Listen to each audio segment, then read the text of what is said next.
Cuando vi el quórum de atención a estas horas, después de un lunch muy sabroso, por cierto, dije, seguramente es por mi plática, hasta que empezaron las rifas. Ya me di cuenta.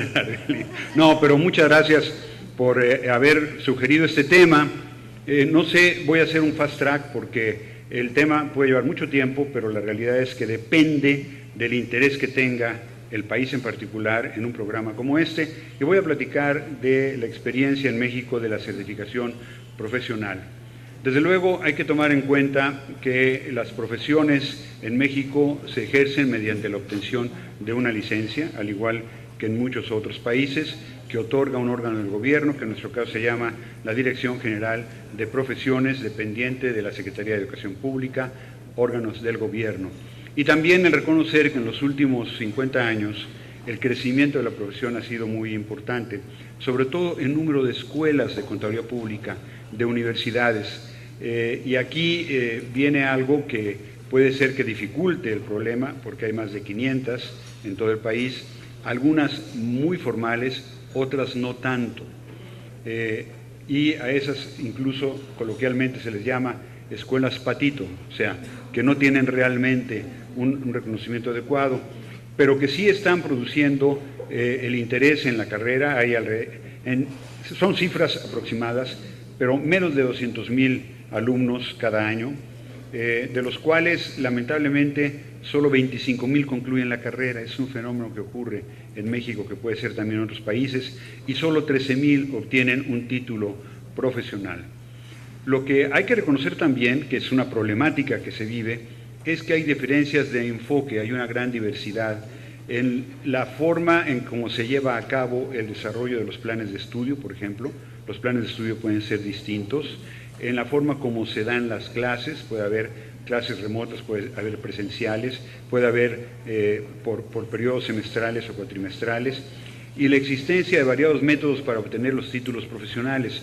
Por muchos años, bueno, cuando yo me recibí hace muchos años, era con 5 sinodales y era presentando una tesis profesional con profundidad, dirigido por un profesor asignado y teniendo que presentar un caso práctico para el cual nos daban 3 días con un caso práctico cerrado. Ahora ha cambiado, ahora todo se ha facilitado y entonces eso crea una diversidad que puede llegar a preocupar, sobre todo porque la calidad profesional sigue estando presente como un requisito indispensable y sobre todo como el interés de los organismos colegiados que en México están representados por el Instituto Mexicano de Contadores Públicos, que está en el proceso de cumplir 90 años de su fundación.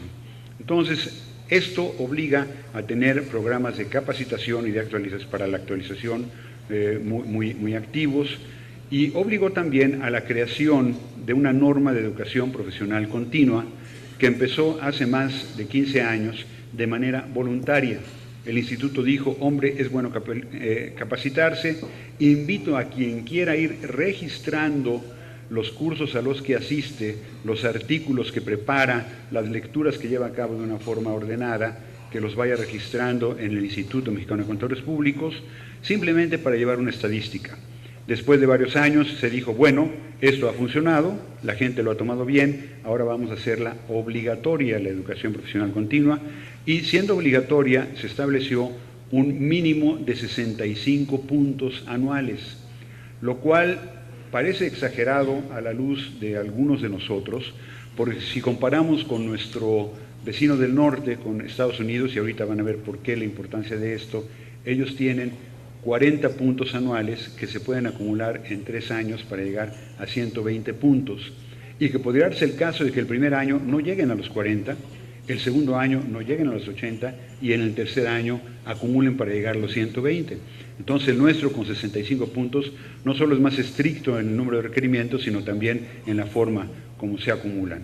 Y finalmente el requerimiento de la auscultación, de la educación profesional continua nos llevó a un proceso de certificación.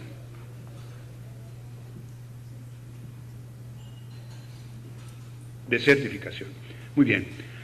Esto viene aunado con requerimientos a nivel regional. ¿Por qué? Porque se firma el Tratado de Libre Comercio de América del Norte entre México, Canadá y Estados Unidos, y uno de los planteamientos que se hace es el que exista reciprocidad en los servicios profesionales. ¿Qué quiere decir reciprocidad? Que si yo me titulo de contador público en México, pudiera tener acceso a ejercer la profesión en Estados Unidos y en Canadá y viceversa. Eso no es sencillo, porque entonces tenemos que cumplir con requisitos aún más estrictos. Considerando estos elementos anteriores, se pensó en que era indispensable que la combinación para poder llevar a cabo la certificación fuera de conocimientos técnicos, teóricos, de la profesión, así como de experiencia para el desarrollo de las actividades profesionales. Y así surgió que en 1994, a instancias de la Secretaría de Educación Pública, de la Secretaría de la Gobernación, de la Secretaría de Economía, todos ellos órganos del gobierno obviamente, de grupos de contadores públicos representados por el Instituto Mexicano de Contadores Públicos y alguna otra asociación más pequeña que no tiene participación en el IFAC, por ejemplo, o que no tiene una representación completa, pero que de alguna manera actúan, así como las escuelas y facultades de contaduría en donde se ejerce en donde se enseña, se imparte la carrera de contador público, crearan el COMPIC, un Comité Mexicano para la Práctica Internacional de la Contaduría Pública, con miras específicas a lograr ese reconocimiento recíproco entre los diferentes países. Y en 1998, el Instituto, después de 4 años de trabajo muy intenso, solicitó y obtuvo el reconocimiento de COMPIC para que su proceso de certificación, que se estableció de manera autorregulada, fuera reconocido y que se pudiera usar en reciprocidad mutua con los demás países para los contadores públicos. ¿Todo esto de qué resultado? Bueno, pues es resultado de la globalización. En el ámbito de la certificación profesional significa competencia dentro y fuera del país y por ende búsqueda constante de calidad y productividad como elementos indispensables para mantenerse vigentes en el campo profesional nacional e internacional. La verdad es que cuando esto se inició, se creía que iba a haber un alud de contadores públicos de otros países que quisieran venir a ejercer a México. No ocurrió. Estoy platicando la experiencia tal cual, son muy pocos los que vienen. Y a lo mejor porque el ejercicio profesional pues tiene mucho que ver con el conocimiento de lo que cada país requiere y de lo que se hace en cada país. Entre ellos, por ejemplo, el dictamen para efectos fiscales, que es una posibilidad que da el gobierno de que la auditoría de estados financieros que desarrolla un contador público, con la extensión de ciertos procedimientos extendidos a cuestiones fiscales, se le dé efecto por el gobierno para no tener que hacer revisiones directas a los contribuyentes. Esto es una situación tan estricta que muchos colegas de otros países no están dispuestos a enfrentar porque implica la revisión de papeles de trabajo, la revisión de la planeación de la auditoría, la revisión de muchos conceptos que si no se cumple adecuadamente con ellos implica sanciones muy importantes. Además de conocer el entorno nacional para poder llevar a cabo esa labor. En fin, en México la certificación se está enfocando a aquellas profesiones que tengan un reflejo social y las que se han definido como tales son las que tienen que ver con la vida, con la salud, con la seguridad y con el patrimonio, y en esta última caen los contadores públicos. La definición de certificación que tenemos en México es tener constancia de conocimientos, habilidades y destrezas requeridos para el ejercicio de una profesión, en este caso de la nuestra.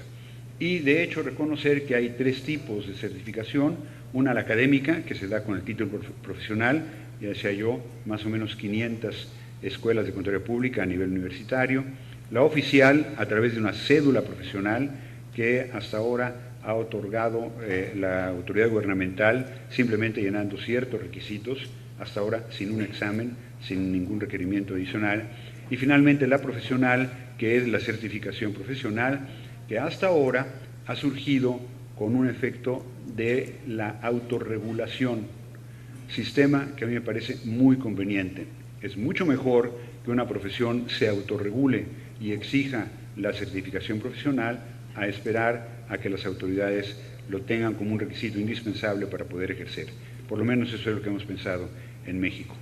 Los objetivos de la certificación, como decía, son mejorar la calidad profesional del contador público y están como un reflejo de esa situación que surgió con el Tratado de Libre Comercio para la reciprocidad a nivel de los tratados internacionales con México.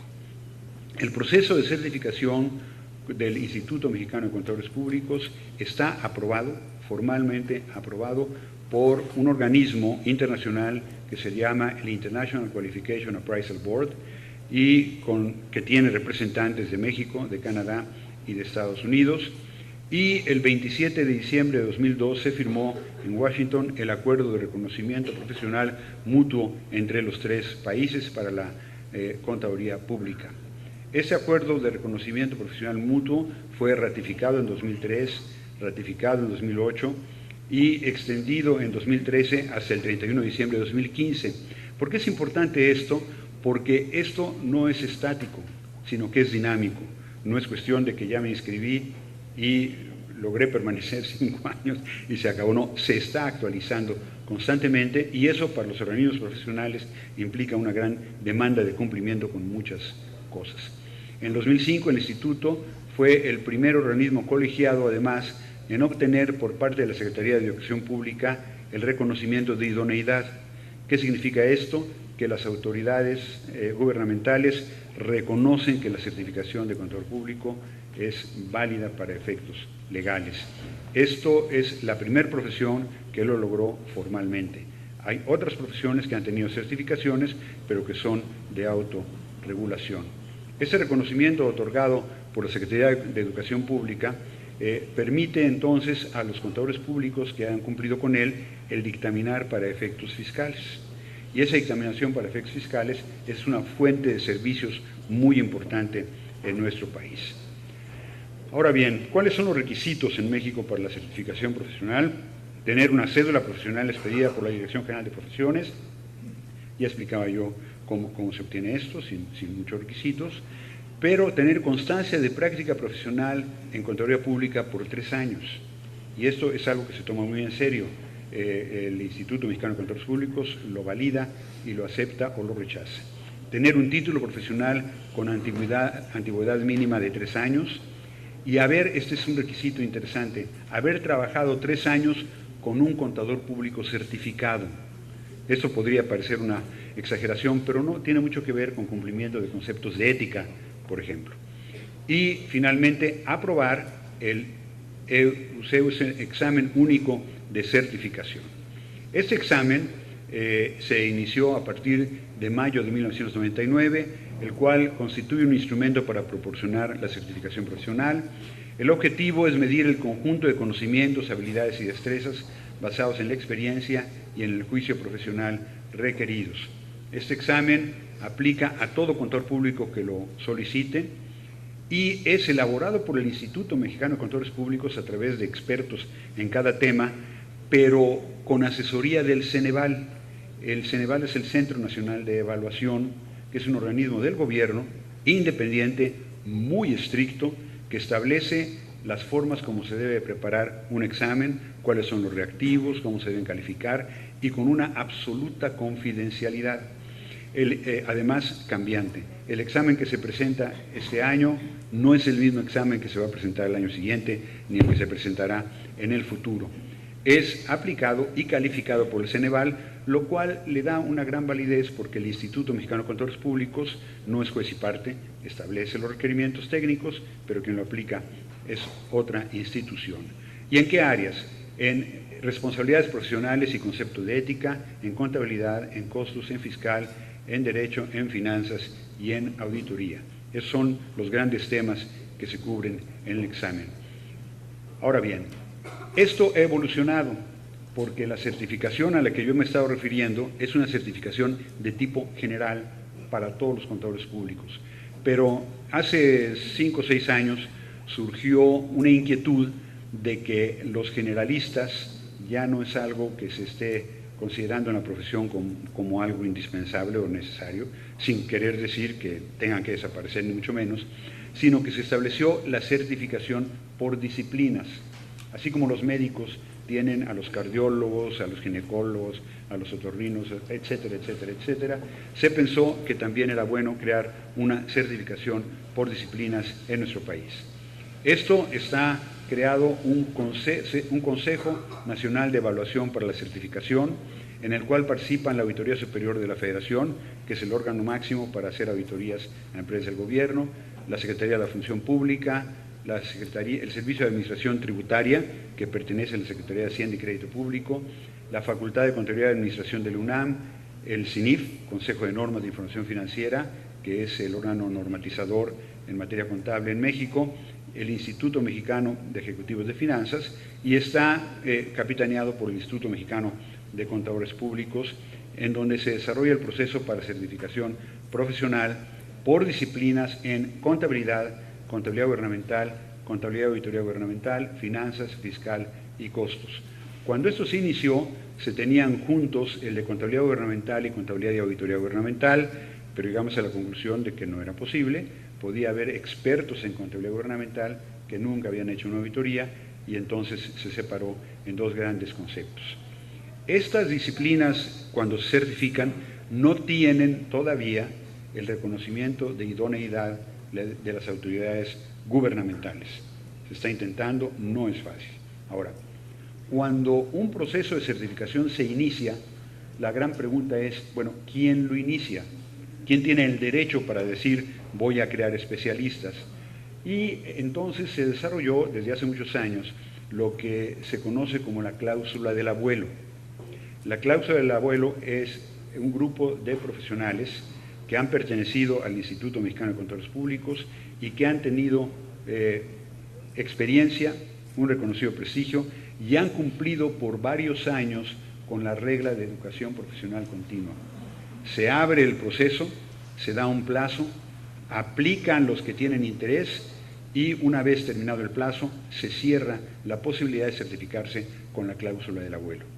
Y ellos son quienes crean ese consejo de evaluación de la certificación para entonces establecer las reglas de los que serán potenciales certificados de acuerdo con un examen.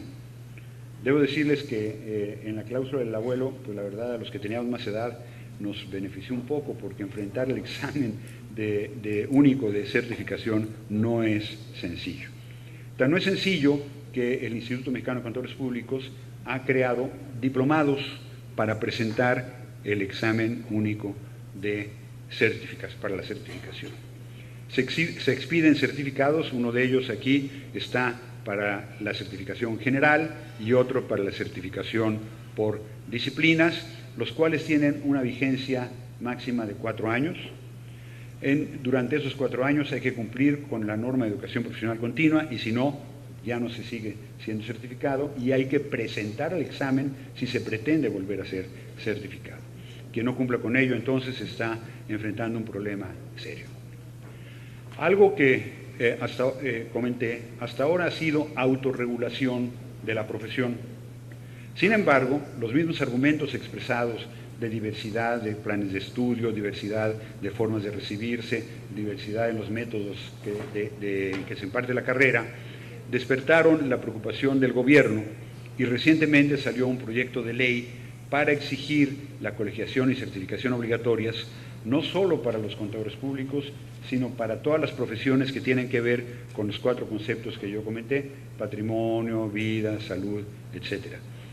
Este proyecto de ley, como suele ocurrir con este tipo de cosas, presenta planteamientos muy exigentes que estamos en proceso en la profesión de sugerir cambios, porque si no puede poner en riesgo pues esfuerzos que se han hecho por muchos años.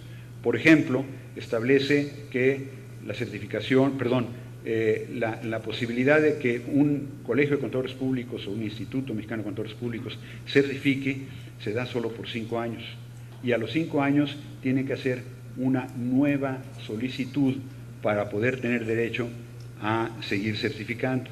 Eso es muy delicado.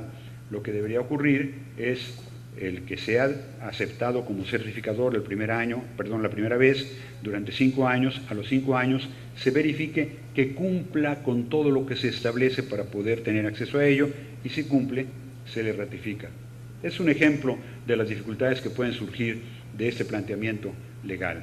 Afectará a muchas profesiones y la parte buena es que la Contraloría Pública ha sido pionera en este aspecto.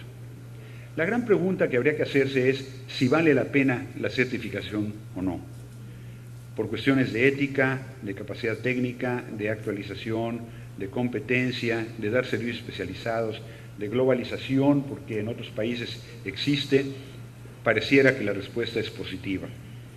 La otra gran pregunta es si conviene empezar por autorregulación o habría que esperar a que las autoridades lo exijan. Me estaban platicando en la comida que aquí hay requerimientos especiales para ello. Bueno, ustedes podrán juzgar si el ejemplo de México es útil o no, o viene a complicar las cosas. Esa autorregulación de organismos profesionales es mucho mejor que la regulación, creo yo, de organismos gubernamentales. La otra duda es, bueno, ¿existen generalistas y especialistas? Sí. ¿Vale la pena pensar en especialistas que se certifiquen o no? Tiene que atender a la tecnología, a la complejidad de los negocios, a la dispersión geográfica, a la especialización por disciplinas, si los generalistas siguen siendo una necesidad o no, y si la actualización debe ser un requisito indispensable, yo diría que sí. Y finalmente, esto puede ser aplicable al tema que estuvimos platicando esta mañana de normatividad contable, porque siendo muy dinámica, pareciera que la certificación en normas internacionales y locales es un requisito. Todo esto, como cualquier cosa de cambio, provoca riesgos, puede provocar amenazas, puede provocar oportunidades o llegar a una convergencia con otros países que lo están haciendo. Son retos que yo creo que la profesión debe enfrentar como un gran compromiso, con entusiasmo, con dedicación y profesionalismo. Y bueno, si estos comentarios generales les son de utilidad, nos sentiremos satisfechos y si no, bueno, compartiremos para ver de qué manera alimentamos nuestro propio proceso de certificación en México, tomando ventaja de sus experiencias. Muchas gracias por su atención.